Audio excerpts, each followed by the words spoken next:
இந்த வாரம் ஏடன் டிவியில் தடைகள் பல கடந்து சாதித்த பெண் வீராங்கனைகளை பற்றி தான் பார்க்க போகிறோம். 2000ஆவது ஆண்டில் நடைபெற்ற சிட்னி ஒலிம்பிக்கில் 7 பிரிவுகளில் போட்டியாளர்கள் பங்கேற்பதும் வெளியேறுவதுமாக இருந்தனர். பதக்கப்பட்டியலில் இந்தியா இடம் பிடிக்க வாய்ப்பில்லை என்று பலரும் முடிவு கட்டிவிட்டார்கள். ஒலிம்பிக் போட்டி நிறைவடைய 2 நாட்களே இருந்தன. இந்தியாவுக்கென பெரிதாக போட்டிகளும் இல்லை. எஞ்சியிருந்த சில போட்டிகளிலும் பதக்கம் வெல்லும் அளவுக்கு முக்கியமானவர்கள் யாரும் இல்லை. தேசமே விரக்தியில் இருந்த தருணத்தில் அந்த செய்தி வந்தது. ஊரே அவரை பற்றி பேசியது. நாடே அவரை நினைத்து பெருமைப்பட்டது. ஆந்திராவின் ஸ்ரீகாகுளத்தில் பிறந்து ஒட்டுமொத்த இந்தியாவையும் அன்று தன் பக்கம் திருப்பியவர் கர்ணம் மல்லேஸ்வரி.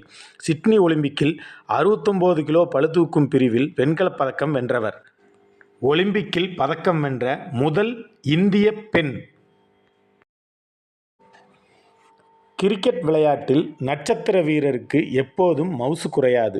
அந்த வகையில் இந்திய மகளிர் கிரிக்கெட் வரலாற்றின் நட்சத்திரமாக கொண்டாடப்படுபவர் சாந்தா ரங்கசாமி. இந்திய மகளிர் கிரிக்கெட் அணியின் முதல் கேப்டன், மகளிர் டெஸ்ட் போட்டியில் வெற்றி தேடித் தந்த முதல் கேப்டன், மகளிர் கிரிக்கெட்டில் சதம் அடித்த முதல் வீராங்கனை, முதல் சிக்ஸர் விளாசிய வீராங்கனை, இப்படி பல முதல்களுக்கு சாந்தா சொந்தக்காரர். இந்திய மகளிர் கிரிக்கெட்டுக்கு இவரே அடித்தளம். நீளம் தாண்டுதலில் சாதிக்கும் அளவுக்கு இந்தியாவில் திறமை வாய்ந்த வீராங்கனைகள் யாருமில்லை என்ற காலம் ஒன்று இருந்தது. இந்த இருண்ட பக்கங்களுக்கு ஒளி கொடுத்தவர் கேரளத்தைச் சேர்ந்த அஞ்சு பாபி ஜார்ஜ். உலக சாம்பியன்ஷிப், உலக தடகள போட்டியில் பதக்கங்கள் வென்ற முதல் இந்திய வீராங்கனை இவர்தான். இதன் மூலம் இந்திய நீளம் தாண்டுதல் விளையாட்டை உலக அளவில் கவனம் பெறச் செய்தவரும் இவர்தான். வில்லுக்கு பேர் போன அர்ஜுனனின் பெயரில் அமைந்துள்ள அர்ஜுனா விருதை பெற்ற முதல் இந்திய வில்வித்தை வீராங்கனை அவர்.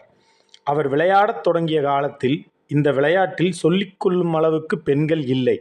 சிறுமியாக இருந்தபோது வில்வித்தை போட்டிகளில் காலடி எடுத்து வைத்த அந்த வீராங்கனை ஒலிம்பிக் போட்டி வரை பங்கேற்று இந்தியாவுக்கு பெருமை சேர்த்தார். சர்வதேச அளவில் புகழ் பெற்றார். அவர் டோலோ பானர்ஜி.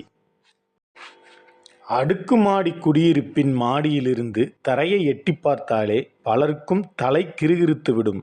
பறக்கும் விமானத்திலிருந்தோ பெரிய மலைகளிலிருந்தோ குதிக்க வேண்டுமென்றால் எப்படி இருக்கும்? முதுகுத்தண்டு ஜில்லிட்டு போய்விடும். பார்ப்பவர்களுக்கு பீதியூட்டும் இந்த சாகச விளையாட்டை அந்த பெண் அனாயாசமாகச் செய்து இந்தியாவின் சாகச மங்கையாக மாறினார். அவர் இந்தியாவின் முதல் ஸ்கை டைவிங் வீராங்கனையான ரேச்சல் தாமஸ்.